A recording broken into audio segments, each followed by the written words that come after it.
Saya mau katakan begini, ketika Roh Kudus mau menggunakan seseorang, Roh Kudus tidak melihat track recordnya seperti apa. Roh Kudus mau menggunakan seseorang, Roh Kudus tidak melihat bahwa selama ini dia sudah melakukan kesembuhan ilahi. No, yang inti dari situ adalah personality dari orang itu. Bagaimana dia takut Tuhan, bagaimana hubungan intimasi dia dengan Tuhan. Di situ Roh Kudus bisa pakai, bukan melihat dari selama ini dia sudah melakukan kesembuhan, dia sudah bernubuat selama ini lalu Roh Kudus pakai. No, Roh Kudus tidak melihat itu. Allah tidak melihat itu. Ketika Allah mau memakai seseorang, Allah perlengkapi dia. Dan Allah ketika mau memakai seseorang, Allah tidak melihat prestasi dia apa, track record dia seperti apa. Allah tidak melihat itu. Oke, baiklah teman-teman, kali ini kita akan membahas secara eksklusif tentang seseorang pendeta yang sempat viral apa yang dia lakukan atau perbincangkan di ibadahnya, secara khusus di ibadah online-nya. Nah, pada saat ia memberikan satu statementnya di ibadah online itu, di situ timbul berbagai kontradiksi, ya, berbagai kontroversi terjadi. Kenapa? Karena beliau ini membicarakan tentang uang, ya, dimana jemaat itu harus transfer dan tidak boleh lewat dari jam 2 subuh, ya, kalau tidak salah. Beliau adalah seorang yang bernama Garen Lumendong, ya. Mari kita simak video berikut. Karena listrik kan bayarnya nggak pakai bahasa roh gitu loh. Bayar semen, bayar bangunan itu kan nggak pakai minyak urapan gitu. Jadi memang orang pikir tuh, wah ini gereja-gereja makan duit. Kalau enggak, misionaris diutus mau pakai apa? Dengan apa? Apakah hanya dengan iman? Oh, pendeta itu nggak boleh terima uang sama sekali. Wah ini karena gini loh, gereja-gereja yang bahkan gereja paling mewah di Indonesia, coba di mana? Di Jakarta, ada di Jakarta. Enggak, itu bukan paling mewah. Lu ada update di Instagram kayaknya ya? Ya, kenapa yang viral itu yang jam 2? Kenapa yang kesembuhan ini enggak? Kenapa yang ini enggak? Kenapa yang ini enggak? Emang apa aja yang udah dilakuin itu selain keviralan ini jam 2 ini? Kesembuhan emang apa aja? Gue nggak ikutin soalnya. Banyak orang-orang di kursi roda berdiri yang 3 tahun nggak bisa jalan, 3 tahun nggak bisa berdiri, 2 tahun nggak bisa berdiri sama sekali. Ada yang dia pendarahan di otak, nggak bisa bicara sama sekali, terus bisa bicara. Ada yang ada kanker, tumor, dan hasil tes labnya dan sebagainya semuanya sembuh. Nah, ya kenapa nggak hal-hal itu yang viral? Karena hal-hal itu buat nggak naik. Tapi kalau misalnya ada pendeta yang everything that sounds wrong, pasti orang tuh seneng untuk tahu, seneng untuk komentarin gitu. Itu sedikit dari Pastor Garen, ya, soal kenapa bukan yang kesembuhan itu yang viral, kenapa harus yang bagi mereka tidak enak di hati atau tidak pas, kenapa itu yang paling disorotin dan kenapa itu yang paling dikomentarin. Ya, that's right, memang benar. Kalau yang sudah benar ya ngapain lagi dikomentarin, kan begitu. Kalau kesembuhan itu mah itu 50-50 lah, kalau boleh saya katakan. Kita tidak anti terhadap kesembuhan ilahi, bahasa roh, atau apapun itu yang berhubungan dengan teknis di dalam peribadahan. Tidak anti dengan semuanya itu. Bahkan boleh saya katakan bahwa selagi masih ada gereja, selama itu pun semua hal-hal yang berkaitan dengan peribadahan itu pasti ada. Tetapi pertanyaannya, bagaimana dan seperti apa? Nah, itu yang menjadi pertanyaan besar di dalam siapapun yang melakukan itu. Kenapa saya mengatakan 50-50? Ya, karena itu mereka saja yang tahu itu. Untuk kita bisa pastikan itu benar atau tidaknya, ya apa yang tertampak di luar, apa yang bisa terlihat oleh mata. Nah, tapi kedalamannya kita tidak tahu. Nah, yang kita bisa pastikan adalah dari buahnya. Ya, baik itu buah dari orang yang melakukan seremonial itu, kesembuhan itu, atau hal-hal lainnya, ya, apapun itu. Nah, dari buahnya yang kita bisa lihat bagaimana orang itu, apakah benar dia seperti itu, apakah benar dia bisa melakukan kesembuhan. Karena zaman sekarang itu banyak orang yang merasa diri punya hal-hal itu maksudnya karunia penyembuhan. Nah, banyak orang yang merasa memiliki itu, merasa memiliki itu, dan banyak orang juga yang senantiasa terhipnotis dengan semuanya itu. Bahkan itu lebih laris di kalangan jemaat Tuhan, di kalangan umat. Nah, tapi perlu kita mengerti bahwa terkadang hal itu dipakai oleh kuasa gelap atau dipakai oleh iblis untuk mengesampingkan esensi dari peribadahan itu, dari ibadah itu. Makanya perlu kita hati-hati dengan itu, dan perlu kita jangan sesering mungkin bermain dengan halal itu. Ya, karena halal itu ya hanya personal ya. Hal itu tuh personality. Bagaimana si pendetanya dengan Tuhan, dan bagaimana jemaatnya dengan pendeta, berikut dengan jemaat dan Tuhan. Nah, makanya saya bisa mengatakan bahwa itu 50-50 saja, terserah saja. Tapi yang perlu kita mengerti di situ adalah buah dari semuanya itu, baik yang dari pendetanya maupun dari jemaatnya. Dari buah lah kita bisa mengetahui. Kalau orang berkata bahwa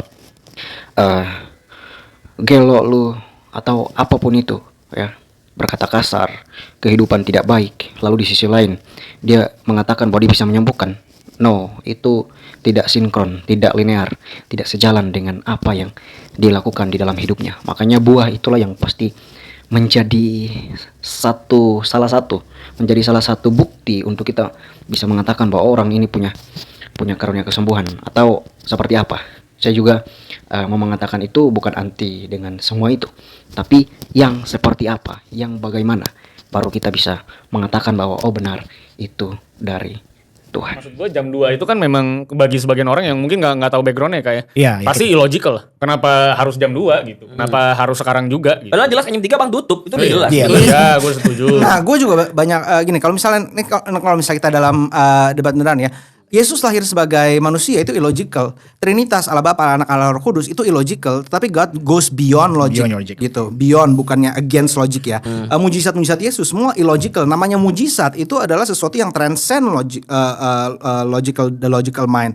Nah, kalau misalnya menurut gue di Alkitab dari halaman pertama, ayat pertama, bab pertama, udah ngomongin pada mulanya Allah menciptakan langit dan bumi. Itu udah miracle terbesar, dan itu baru di ayat pertama, halaman pertama. Apalagi di halaman-halaman selanjutnya. Jadi yang kita terima adalah mujizat tuh masih real, masih nyata. Ya, teman-teman, seperti yang beliau Garen Lumandong ini berkata bahwa memang benar seperti itu. Saya juga percaya seperti itu. Selama masih ada gereja, selama itu pun hal-hal yang berhubungan dengan supernatural, tanda-tanda itu akan mengikuti orang-orang percaya. Itu kata firman Tuhan. Nah, makanya tadi saya katakan bahwa pertanyaannya yang seperti apa, yang bagaimana. Salah satu buktinya kita hanya bisa lihat dari buahnya saja. Buah dari orang yang melakukan penyembuhan itu, ya. Apakah kehidupan sehari-harinya? Saya kasih contoh seperti ini. Ada orang yang mengatakan bahwa dia memiliki karunia bernubuat. Ya, memiliki karunia bernubuat, lalu dia berkata bahwa rumah makan ini ada satu lubang yang mengarah ke jurang maut. Nah, dia mengatakan seperti itu seolah-olah sama seperti nabi lah, ya. Nah, berhubung dia ini adalah perempuan, maka nabi ya. Ya.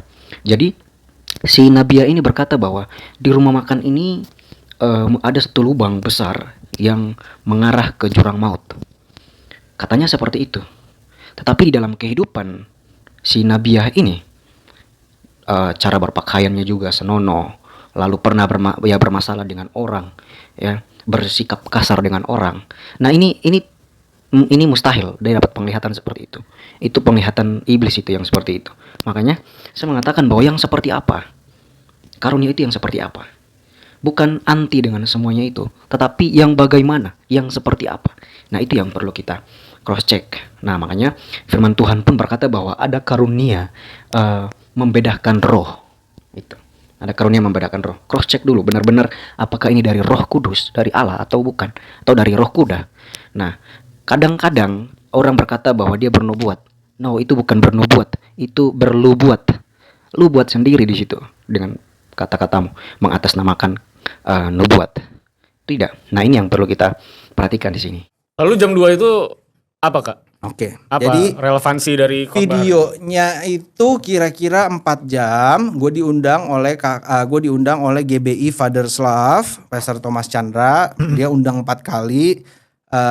Father's Love Church waktu itu 2020 kalau nggak salah. Masih Zoom itu ya? Zoom, tapi 1.000 orang yang ikut di Zoom.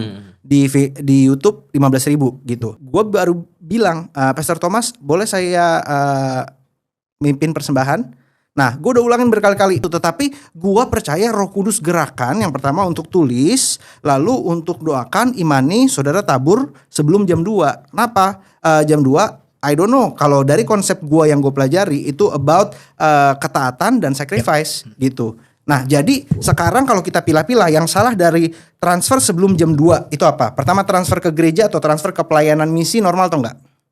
Normal aja. Normal Oke. aja. Kalau Roh Kudus bilang sama saya. Nah, dan itu normal atau enggak? Nggak ada yang tahu Kak, karena yang ngomong Roh Kudus juga kita belum Nah, tahu. ya, tergantung yang ngomong Roh Kudus. Kalau yang ngomong gua, setelah melihat track record gua bertahun-tahun, hampir 10 tahun pelayanan mujizat yang bilang, "Pak, sebelum ibadah ini Bapak akan berdiri di kursi roda itu, sebelum ibadah ini Ibu akan berdiri di kursi roda itu, Dek, engkau akan bisa melihat nggak pakai kacamata sebelum ibadah ini berakhir." Kalau gua yang ngomong dengan track record gua, mungkin gak itu Roh Kudus? Ya teman-teman sudah bisa lihat di situ ya. Pastor Garen berkata bahwa kalau lihat dari track record gua yang gua bisa menyambungkan selama beberapa tahun ini, bisa nggak seperti itu? Ya, beliau mengatasnamakan kalau Roh Kudus ngomong ya, berkata ke dia, ke beliau. Itu pribadi Anda ya. Dan saya rasa Roh Kudus itu bekerja dengan tertib, tidak seperti itu. Ya, apalagi berikan persembahan sebelum jam 2. Ini benar-benar irasional ya. Irasional dengan pekerjaan roh, karena pekerjaan roh itu tertib dan tidak seperti itu. Saya menganggap itu tidak tertib. Ya, itu penilaian saya. Penilaian saya seperti itu. Kenapa?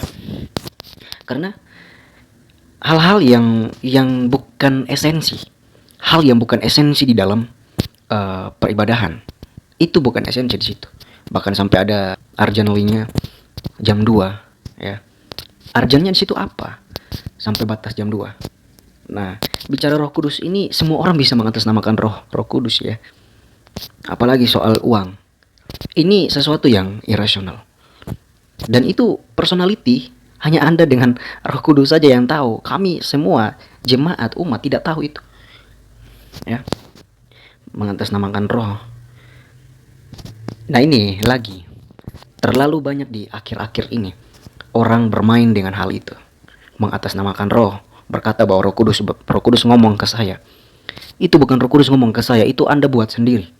Ya, itu bukan Roh Kudus yang berbicara kepada Anda. Itu roh kuda yang bicara kepada Anda. Sangat miris sekali melihat itu. Ya. Sedih kami melihat cara-cara seperti itu dalam gereja dengan mengatasnamakan pekerjaan roh. Dan ditambah lagi melihat track record gua. Track record gua itu track recordnya roh Allah, bukan Anda. Bukan Anda yang buat itu. Lalu Anda berkata bahwa itu track record gua. Bukan Anda yang buat itu. Kalau mau mengatakan itu track recordnya Allah yang bekerja di dalam diri Anda, kalau memang itu benar.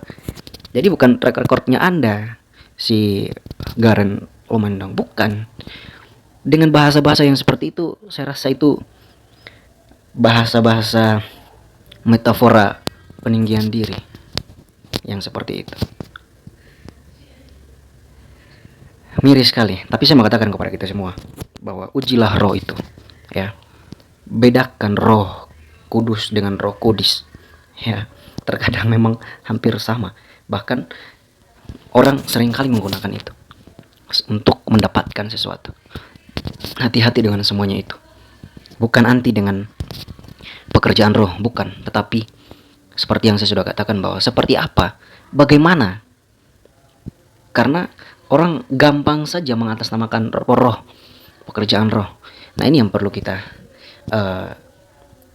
selidiki, yang perlu kita cermati ketika ada orang-orang yang seperti ini. Ada possibility-nya. Oke. Jam 2-nya itu salah atau enggak? Lumayan salah karena orang nggak tahu urgensinya apa Kak, harus jam 2. Nah, kalau gereja setiap kali bilang berikan persembahan sekarang. Makanya nggak gua kasih. Karena menurut Kak bisa bedain nggak ini suara Roh Kudus, ini suara diri sendiri, ini sugesti sendiri. Gue udah 10 tahun pelayanan kayak ginian. Kalau misalnya gue ada yang salah, pasti gue udah disomasi. Roh Kudus bilang ke dia nih, jangan minum obat. Ya, tapi pas begitu dia nggak minum obat, dia lewat. Mungkin nggak begitu kejadiannya? Mungkin, tapi harus gini. Pertama lihat dari track record pendetanya gitu. Kalau misalnya lo main Mobile Legends nggak? Nggak main gua. Ya kurang lebih ya. Jelek itu. Dota. Yang main Mobile Legends siapa? Iya, gue main dikit-dikit. Kan Mobile Iya. Legends. Asik. Yang lagi di buff sekarang siapa? Aduh, gue gak ikutin lagi. Main doang, pernah main. Ya udah, tidak, gue ya. dengar dari salah satu expertnya yang lagi di buff tuh Hayabusa sama Hellcurt. Oke. Kenapa gue dengerin dia? Karena dia sering main. Yang dia sering main, dia expertnya. Gue lihat track record dia udah mythic macam-macam gitu. Nah kalau dia mythic, gue mystic. Jadi sorry, susah banget ya untuk gue. Serius. Makanya kalau di mimbar tuh susah banget gue nahan gitu. Karena kadang-kadang ada yang lucu banget pengen gue ketawa, ada yang jatuhnya pun lucu gitu. Oh, gitu. Iya, jatuhnya jeblak kakinya sampai itu kan gue mau ketawa tapi nggak lucu ya gitu. Nah, jadi kalau gue denger dari expertnya gitu, gue tahu dia expert dari mana. Gue lihat dari track record dia, oh dia plan ini udah berapa lama, udah berapa banyak orang sembuh dan dari situ gue percaya, gue terbuka gitu. Karena gue tahu. Nah pendeta kalau misalnya benar ada pendeta seperti itu dan tidak ada track recordnya, kalau menurut gue pendeta harus diadili kalau nggak sidang gereja di sidang hukum gitu, gara-gara memberikan medical advice yang salah. Itu ada pasalnya kalau di undang-undang. Ya teman-teman sudah mendengar video dari Garen yang berkata bahwa ketika kita mau mengetahui seseorang apakah benar itu pekerjaan roh atau bukan, kita harus lihat track recordnya. Track record ini seperti yang saya sudah bilang bahwa kalau personality orang itu baik, buahnya baik, dia adalah orang yang takut Tuhan. Itu salah satunya ya. Tapi berbicara dengan track record yang dimaksudkan berdasarkan konteks pembicaraan dari Pastor Garen ini, itu kan yang dimaksudkan bagaimana dia sudah selama ini melakukan penyembuhan itu atau mengatakan dalam berbahasa roh. Saya mau katakan begini, ketika Roh Kudus mau menggunakan seseorang, Roh Kudus tidak melihat track recordnya seperti apa. Roh Kudus mau menggunakan seseorang, Roh Kudus tidak melihat bahwa selama ini dia sudah melakukan kesembuhan ilahi. No. Yang inti dari situ adalah personality dari orang itu. Bagaimana dia takut Tuhan, bagaimana hubungan intimasi dia dengan Tuhan. Di situ Roh Kudus bisa pakai, bukan melihat dari selama ini dia sudah melakukan kesembuhan, dia sudah bernubuat selama ini lalu Roh Kudus pakai. No, Roh Kudus tidak melihat itu. Allah tidak melihat itu. Ketika Allah mau memakai seseorang, Allah perlengkapi dia. Dan Allah ketika mau memakai seseorang, Allah tidak melihat prestasi dia apa, track record dia seperti apa. Allah tidak melihat itu. Makanya kalau untuk tahu itu pekerjaan roh, melihat prestasinya, track recordnya seperti apa, no. Pekerjaan Roh Kudus tidak pernah memakai seseorang dengan atas nama embel-embel prestasi atau track recordnya. Yang ada di situ yaitu personality, hubungannya dengan Tuhan. Ketika Roh Kudus mau memakai seseorang, intimasinya dengan Tuhan, personalitinya, ia takut Tuhan atau tidak. Itu bukan melihat prestasinya seperti apa, hartanya seperti apa, track recordnya seperti apa. No, tidak seperti itu. Nah inilah yang perlu saya tekankan kepada semua umat untuk selektif di dalam melihat penampakan-penampakan yang ada di kalangan gereja Tuhan. Mari sama-sama kita menjaga dan kiranya hal ini bermanfaat untuk kita semua. Thank you, God bless.